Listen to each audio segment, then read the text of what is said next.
have recently featured a new item that has gone totally insane. It's the Oxtail cheesesteak. It's been available for the past 30 days now, and it has gone ballistic. This is it. This is amazing. It has gone so crazy to the point we have made the executive decision to now feature steaks exclusively. As time goes on, we're expanding and evolving, and we're meeting the demands. I am the first to make it inside of Philly. Yes, I am. This is the talk of the city right now. That's heavenly. I was inspired from other businesses, and I noticed that we didn't have anything within a tri-state that was similar to that. I decided that I wanted to feature and try it out. We have been working overtime to prepare these cheesesteaks, and people are traveling from all over. That's it. Oxtail cheesesteak, amazing. Two cheesesteaks. I am the owner and founder of Omeid's Burger Beastro. I hear Omeid's is the place to be. We are a sandwich shop providing a quality experience through food, service, and integrity to people within impoverished and underserved neighborhoods. My mother, she passed from breast cancer. Her name was Debbie Dawson. My heart, my best friend, my girl. And I literally took her passing and I found the way to just persevere. That's the only way I can describe it. I found the way to find purpose. But I wanted something short, cute, to the point. I'm like, yo, I'm gonna name this after my mom. Omeid in Arabic means my mom. So my mom, D, Burger Beastro. So that's what Omeid is. It's really good, really good. So we have recently featured a new item that has gone totally insane. It's the Oxtail cheesesteak. It's extremely popular. I love it. Very intricate process. We have to marinate the meat first and make sure it's nice and tender and seasoned. Then from there, we'll braise it essentially for about 3.5 hours to tenderize it. We allow it to cool. The next day, we debone it piece by piece. So it's very challenging because Oxtail has like very puny amount of meat on it. It's about maybe like a 5-hour process for us to prepare. From there, we take the Oxtail meat and we chop it down and we add sauteed peppers, sauteed onions, provolone cheese, American cheese, and Oxtail gravy to top it off. Oxtail originates from the Caribbean. Usually it's featured over like white rice and gravy, cabbage, mac and cheese. Spicy, flavorful. Gooey, a little bit of Caribbean. It's heaven. They are halal. Not only is it important for us by being able to find a supplier that actually aligns with our core, which is, you know, we're a Muslim-owned and Black-owned establishment. So it's such a great feeling to be able to provide food to our community. This is like my baby. This is my baby. This is my firstborn.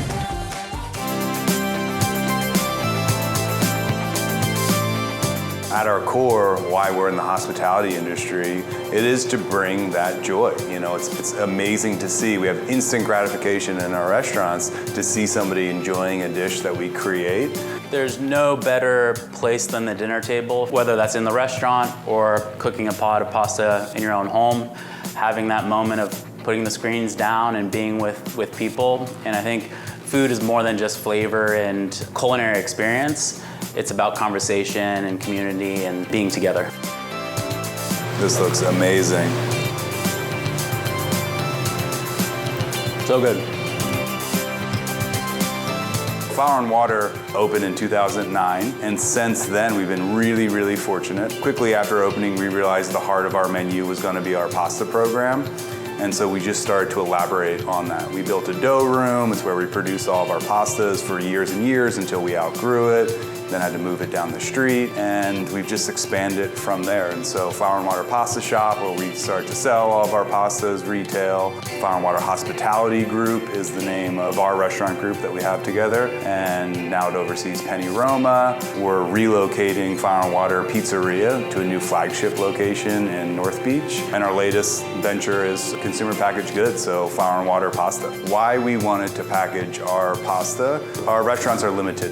We're really fortunate that they're super busy, but we can only touch a couple of hundred people a day. And so we wanted to expand our hospitality, but also expand our impact on the world. And so the big part of Flour and Water Pasta is to have a say in regenerative agriculture. Regenerative farming, where you're sequestering carbon in the soil, helping fix climate change, is really what we as food professionals should be doing.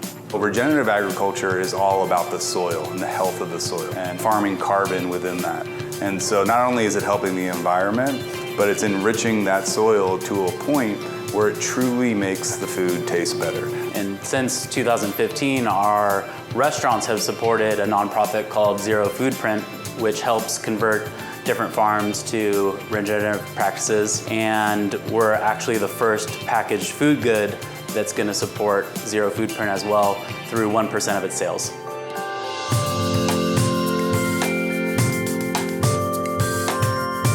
We love butter here at the restaurant. In fact, the sign out front's probably a little outdated and should say flour and butter and not flour and water. With our box pasta, there's only 2 ingredients. It's semolina flour and water. And so when you're dealing with something that's so fundamental and simple, it's important that the quality of those ingredients is the top, and also how that wheat is farmed and where it's sourced. And so we're sourcing exclusively from North American grown Durham wheat for our semolina. And this pasta is created exactly like we do in our dough room, where it's extruded through bronze dyes that gives the pasta a ton of outside texture. And texture is one of the most important characteristics of pasta. And then also it goes through this slow drying process, so it's not brittle and every shape holds up when you cook an entire box. Yeah, and we didn't really realize when we were first researching how to dive into this, some of the best wheat in the entire world is North American. And I think a lot of people don't really realize that. A lot of pasta will hail back to Italy and certainly southern Italy. Some of the best, if not the best, wheat is grown in North America. And so we're really, really proud that it's an American product. It brought a tear to my eye the first time my daughter saw it on a shelf in Whole Foods. It's really, really cool. For the city of Philadelphia, we are the first and only bacon-inspired restaurant, which is amazing. We're trailblazers. This is a really cool shareable that we offer. So we wanted to make bacon the star of the show. So I wanted bacon to, in a sense, be like the lead singer and everything else be the background. We have chocolate covered bacon, chocolate covered strawberries with bacon, we have bacon sandwiches, and everything else pairs alongside with bacon. We took it away from breakfast to let it shine on its own. This is our $1 million bacon. The name is for all those who love bacon. We have put together a phenomenal menu with flavors, textures for bacon. Long story short, my younger brother passed away in 2016, and a couple months later, he visited me in a dream and gave me the idea for Bacon Bacon. I just turned it into something that I couldn't even imagine. 3 food trucks in a restaurant, I would have never dreamed that it would be this big so far. Myself and my business partner, Kelvin, we started with 1 food truck in 2019, and from there, we just hustled, we grinded out. This is our version of a Philly cheesesteak. Brisket cheesesteak, because we are in the city of Philadelphia. We do smoked brisket, smoked rosemary cheddar cheese sauce. With the food trucks, they were wildly successful, and we wanted a home for people to get the bacon experience, and South Philly is where we are. And the pork board, which is one of our appetizers, it's a shareable that feeds up to 4 to 6 people. We have our bacon burn-ins, pork ribs, pork shoulder, our bacon-infused grits, where you can come in and get a great experience. Anybody can come, everyone's welcome. For vegans and vegetarians and pescatarians, they can come in and still feel like they can get a great meal, spend that time with their loved ones, and just get the bacon experience. We're also doing the hanging bacon, which has been going viral. It's 5 strips of hanging bacon, and the sauce drips onto cornbread. It's phenomenal. Not just is it a great Instagrammable dish, but it tastes really, really good. I wanted people to walk in and feel wowed, and I feel like we definitely executed that. You have what I call the street vibe. So in the dining room area, we have graffiti, and it's all positive affirmations. And here in the bar area, I call it the sweet side. This is where you have floral, black wallpaper, just a nice step up of elegance and grown and sexy. We just wanted to make people feel great. People could dress up, they could dress down. The cocktails. So we have one called the Go Better, because events go better with bacon. It's a smoked drink. We smoke it and we do the whole smoke show. Kelvin and myself pride ourselves in consistency with food, the craft that we provide, and just great customer service. And this is one of those places that it's almost like a Cheers. So just the upgraded cheers, where we want to know people's names, we want to stop by and thank them for coming, and people just get genuinely good vibes from this place. They walk in feeling great and they leave feeling even better. You're watching Bite Size Coast to Coast. They bite into it, it's priceless. Aerys is the goddess of chaos. Chaos just kind of flows throughout this building. It's just buzzing with excitement. It's a magical place. It's not what anyone ever expects walking in the door. Their mouths literally drop. Aerys is most famous for not being invited to a wedding and disrupting it by throwing a golden apple into the parties. We brought our golden apple, we tossed it into the beer industry by saying, hey guys, we can make cider. We are a one-of-a-kind, women-owned brewery, cidery, and full-service restaurant.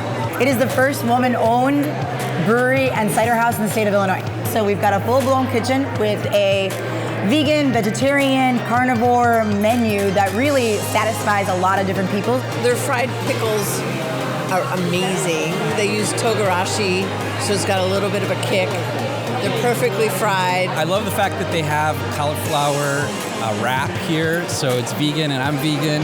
My favorite food would probably be the cheese curds. Martinis are my favorite drinks here. I've always wanted to support women-owned businesses that have vegan options. It's a fun vibe for sure. I do love all of our beers that we make here too. Happy Pills is one of the most crisp, refreshing pills that we have ever made. This particular style just flies.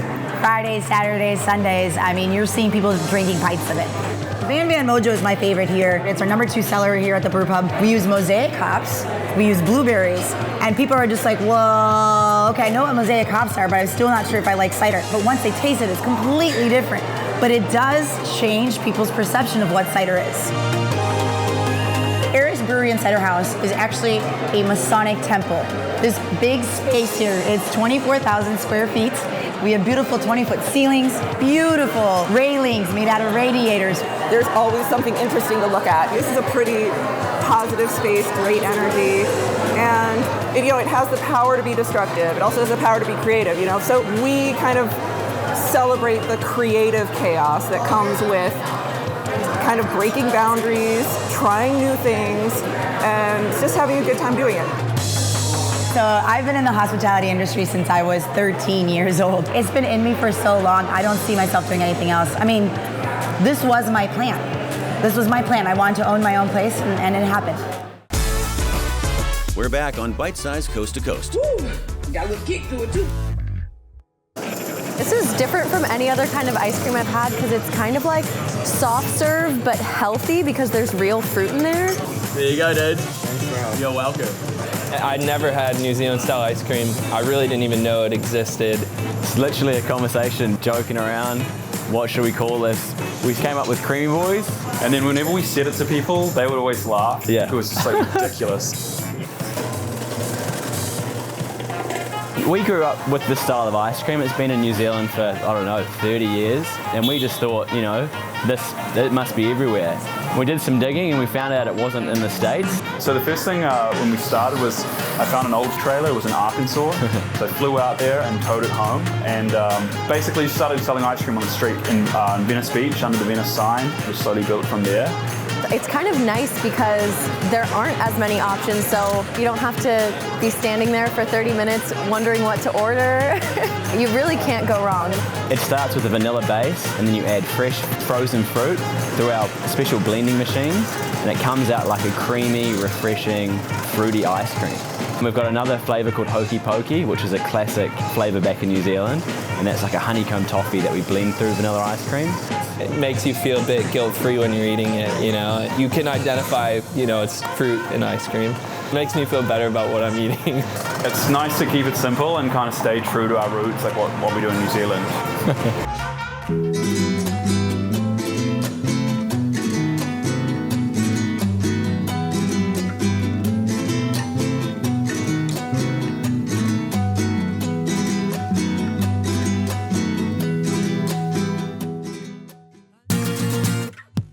For generations, diners have known when you need a good home-cooked Mexican meal, you can always find one right in the middle of this neighborhood off Highway 99. Sal's in Selma has been serving up meals since 1942. Sal's son Carl runs the place, famous for tamales, combination plates, burritos, and short ribs. Grandma's recipe, right? So, we just add the spices to it and let it bake for quite a long time. And this is what it is. Don't buy a cheap piece of meat.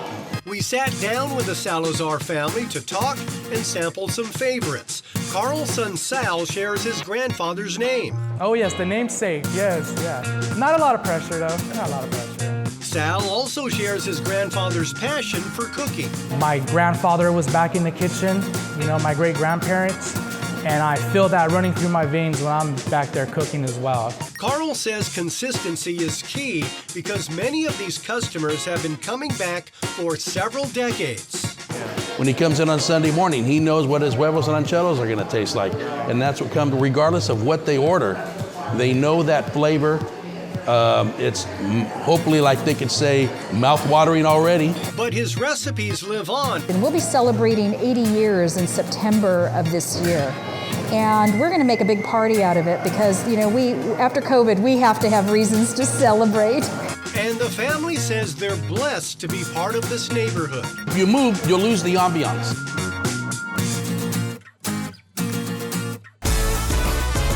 We're back on Bite Size Coast to Coast. Like, what are we gonna eat? Come down to Essen because I'm a baker and I need your dough.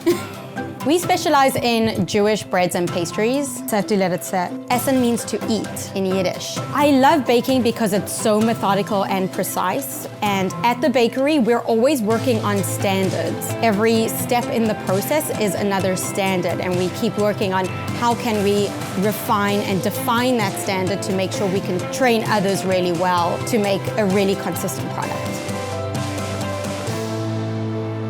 My business is Essen Bakery, and it's located in South Philly. I started this business in 2016. I was a pastry chef, and I just had my daughter, and I didn't want to go back to that hotel pastry job, and this opportunity popped up to try out a business of my own. I do have a fine dining background because I went to culinary school in Napa. Our bakery is a walk-up window, great for picking up pastries, things for the weekend. We have very fast service, and we make excellent sandwiches. So great for a bagel sandwich, plus we have other sandwiches on our other breads. We have all the Jewish classics here, like challah, the best challah in Philly, danishes and cakes, cream cheese frosting. We have 4 different bagels, plain, poppy, sesame, and everything. We have chocolate rugelach, which are sold in a 6-pack. We have croissants, cookies. We have chocolate chalva babka, our bestseller, as well as a cinnamon hazelnut babka. Babka is found in Jewish bakeries, and it's a perfect breakfast food. It's made with a yeasted dough that's layered with a filling. Usually has lots and lots of layers. I know it can be really difficult to start a business as a woman in this industry, and so I really want to support other women in this industry. When you enter the sanctuary, you'll notice immediately the incredibly high ceilings. We kept the original lights. We kept the original stained glass. We also have a piece of the altar that we kept that we placed over the host stand. We tried to keep those elements so people could really realize what it was originally and what it's become.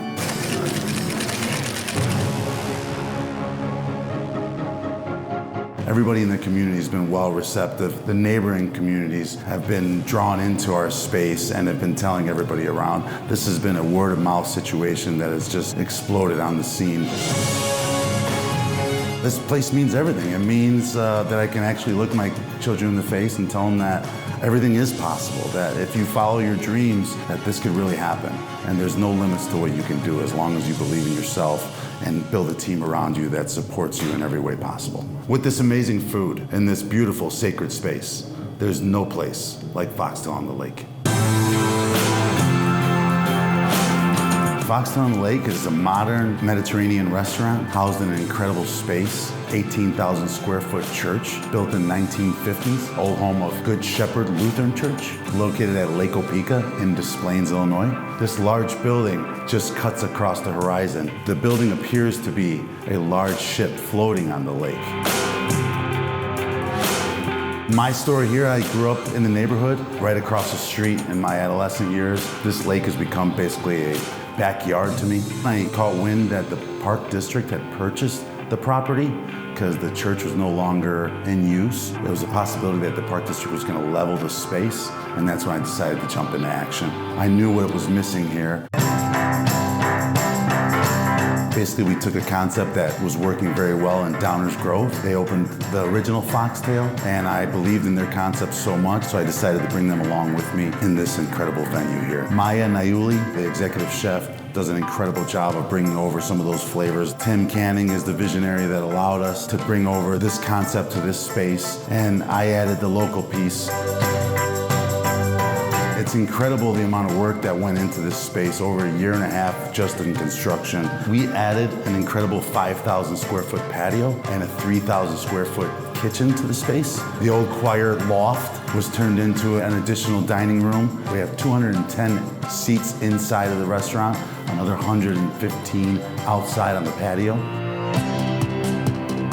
This used to be a space where they took the Lord's table. This congregation was a blessing for nearly 70 years in the city of Des Plaines. We look forward to being a blessing to the community through incredible memories that are built here for the next 70 years. We pride ourselves on giving the upscale experience typically only found in Chicago. Happy birthday! Our goal is to recreate this in other incredible venues, incredible spaces that have been doomed for destruction, and turning them into newly vibrant spaces that the public can enjoy once again. Didn't know how much work entailed coming into this building, but it's truly a work of art. Now it's alive and it's rolling. So I look forward to seeing you guys here and joining us at this spectacular restaurant.